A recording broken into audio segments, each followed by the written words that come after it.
யாருங்க சொன்னது chicken 65 பிரியாணிக்கான side டிஷ்னு? எப்படி நயன்தாராக்கு ரெட்டு தான் தனுஷ் சொன்னாரோ அதே மாதிரி தான் நானும் சொல்றேங்க.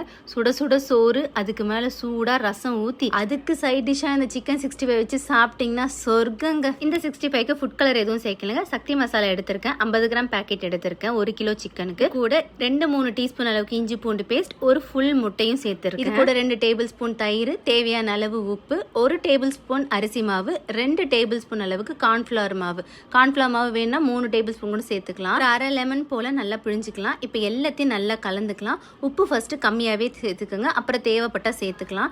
இந்த ஸ்டேஜில் லைட்டாக டேஸ்ட் பண்ணி பாருங்க. உப்பு புளிப்பு தேவைப்பட்டுச்சுன்னா இன்னும் கூட கொஞ்சம் சேர்த்துக்கலாம். நான் கொஞ்சமா லெமன் ஜூஸும் உப்பும் சேர்த்துட்டு மறுபடியும் நல்லா கலந்துக்கிறேன். இப்போ இது கூட 1 கிலோ அளவுக்கு சிக்கன் சேர்த்துருக்கேன்.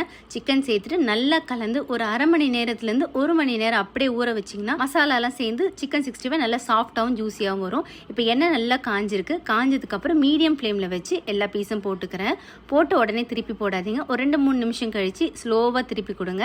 இதே மாதிரி நல்லா ஒரு 5-7 நிமிஷம் வேக வச்சு எடுத்தால் தான் சிக்கன் 65 நல்லா வெந்திருக்கும், உள்ளே நல்லா சாஃப்டாக இருக்கும். நான் இதுக்கு எந்த ஃபுட் கலரும் சேர்க்கல. பாருங்க எவ்வளோ சூப்பராக கலராக வந்திருக்கு. அவ்வளோதாங்க, சூப்பரான 65 ரெடி. சொல்லுங்க, இந்த 65 யாரு கூட பேர் ஆவான்னு மறக்காம ஃபாலோ பண்ணிக்கோங்க.